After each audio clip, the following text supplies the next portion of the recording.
Hello everyone, welcome back to my channel. आज हम लोग देखेंगे ऑपरेटिंग सिस्टम के बैंकर्स एल्गोरिदम के बारे में। ये जो बैंकर्स एल्गोरिदम है वो आपके बहुत ही एक इम्पॉर्टेंट कॉन्सेप्ट है। इसी बैंकर्स एल्गोरिदम को हम लोग डेडलॉक अवॉइडेंस भी बोलते हैं। ये जो बैंकर्स एल्गोरिदम है ये आपके GATE, NET, college, university exam में बहुत ही एक इम्पॉर्टेंट टॉपिक है, जिसमें से लगभग हर साल एक क्वेश्चंस आता ही है। तो देखिए, हम लोग एक न्यूमेरिकल क्वेश्चन से हम लोग ये बैंकर्स एल्गोरिदम क्या है ये समझेंगे। यहाँ पर दिया गया क्या है, एक 5 प्रोसेस है P0 to P4, जिसमें 3 रिसोर्स है। Resource type A, B and C, जिसमें रिसोर्स A है जिसका 10 इंस्टेंस है, रिसोर्स B का 5 एंड रिसोर्स C का 7। अभी हम लोगों को बताना है अगर ये सिस्टम सेफ स्टेट में है तो वो सीक्वेंस क्या है कि ये सिस्टम सेफ स्टेट में रहेगा।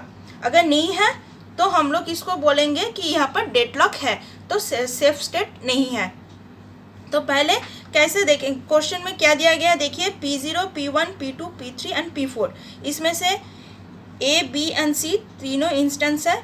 P0 के लिए मैक्सिमम इंस्टेंस क्या है, 7, 5 एंड 3। P1 के लिए 3, 2, 2, P2 के लिए 9, 0, 2, P3 के लिए 2, 2, 2 एंड P4 के लिए 4, 3, 3। लेकिन इसमें से कुछ इंस्टेंस इन लोगों को एलोकेट किया गया है, जिसमें A अभी नहीं है, B 1 इंस्टेंस दिया गया है, अभी C इसको देना होगा। तो मैक्सिमम एक P प्रोसेस को कितना देने से ये कंप्लीट होगा प्रोसेस, मैक्सिमम A 7 देना होगा, B को 5 एंड C को 3 देना होगा। तो लेकिन इसमें से दिया गया कितना है, ओनली 1 B में। तो अभी कितना लगेगा, तो हम लोग देखेंगे मिनिमम नीड। P0 के लिए मिनिमम है 7, 5 में से 1 चला जाएगा तो रहेगा कितना, 4 एंड 3। इसी में से एक एक कर A से A, B से B एंड C से C को माइनस करना होगा। अभी देखिए P1 के लिए 3 मैक्सिमम है, B है 2 एंड C है 2, लेकिन इसको एलोकेट कितना किया गया है, ओनली 2। तो इसमें से कितना लगेगा, 1, 2, 2। P2 के लिए 9 में से 3, 6, 0, 0 एंड P3 के लिए लगेगा 0, 1, 1 एंड P4 के लिए 4, 3, 1। ये मिनिमम नीड होगा। ये अगर मिल जाएगा तो ये प्रोसेस पूरा एग्जीक्यूट होकर रेडी स्टेट से बाहर निकल आएगा। अभी देखिए, लेकिन A अवेलेबल कितना है, 3, B अवेलेबल है 3 एंड C अवेलेबल है 2। तो अभी इन्हीं सीक्वेंस में से हम लोगों को चेक करके बताना होगा कि कौन सा प्रोसेस को हम लोग ये दे सकते हैं। देखिए, इसमें से देना होगा एक P प्रोसेस, P0 के लिए 7 रहेगा, लेकिन यहाँ पर मिनिमम कितना है, मैक्सिमम कितना है, 3 है। तो ये P0 अभी नहीं दे सकते हम लोग। P1 के लिए देखिए 1 लगेगा, 2 लगेगा, 2 लगेगा। देखिए यहाँ पर 3, 3, 2 है, तो ये P1 हो रहा है। तो सबसे पहले P1 अगर एग्जीक्यूट हो जाएगा तो अभी हम लोगों के पास मिनिमम अवेलेबल कितना रहेगा, ये जो रिसोर्स को होल्ड करके रखा था वो छोड़ देगा। P1 अगर एग्जीक्यूट हो जाएगा तो ये जो प्रोसेस को होल्ड करके रखा था वो छोड़ देगा। तो यहाँ पर ऐड हो जाएगा कि कितना होगा, 2, 0, 0। तो अभी कितना अवेलेबल है, 5, 3, 2। अभी इसी सीक्वेंस में से हम लोगों को देखना होगा कौन सा प्रोसेस अभी एग्जीक्यूट कर सकते हैं।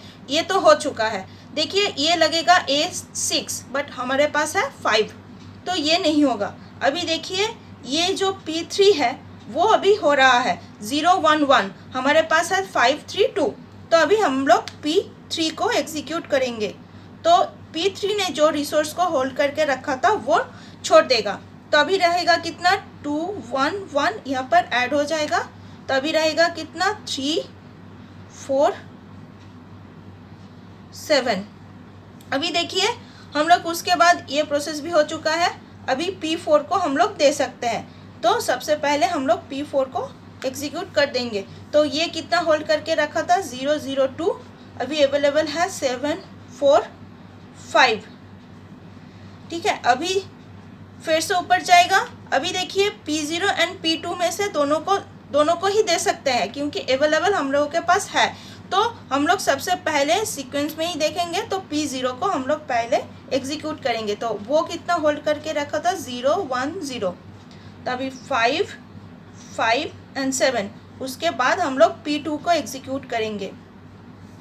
P2 ने कितना होल्ड करा था, 3 0 2, मतलब 7 5 10। अभी देखिए ये जो सीक्वेंस आया है A10 B5 एंड C7, ये जो सीक्वेंस है हम लोगों के पास पहले जो इंस्टेंस थे A10 B5 एंड C7, तो मतलब हम लोग बोल सकते हैं कि ये जो प्रोसेस है ये सेफ स्टेट में है। तो और सेफ स्टेट का जो सीक्वेंस है वो है क्या, P1 P3 P4 P0 and P2। तो हम लोग बोल सकते हैं ये जो प्रोसेस है ये डेडलॉक में नहीं जाएगा, ये एक एक प्रोसेस को एग्जीक्यूट करके छोड़ देगा। वो प्रोसेस एग्जीक्यूट होगा एंड रेडी स्टेट से बाहर निकल आएगा। तो ये हम लोगों के सेफ स्टेट में रहेगा। इसी सेफ स्टेट में रहने के लिए हम लोग इसको बोलते हैं बैंकर्स एल्गोरिदम, क्योंकि बैंकर्स एल्गोरिदम हम लोगों के डेडलॉक अवॉइडेंस एल्गोरिदम से नाम से भी जाना जाता है। ये एक छोटा सा न्यूमेरिकल क्वेश्चन है जो आपके कॉम्पिटिटिव एग्जाम में आया हुआ है। अगर इसी बैंकर्स रिलेटेड आप लोगों को कोई भी प्रॉब्लम आए तो आप नीचे मुझे कमेंट सेक्शन में बता सकते हैं, मैं आपकी प्रॉब्लम को सॉल्व करने की कोशिश करूंगी। अगर मेरा ये वीडियो आप लोगों को अच्छा लगे तो मेरे चैनल को सब्सक्राइब ज़रूर कर दीजिएगा। थैंक यू, मिलते हैं नेक्स्ट वीडियो में।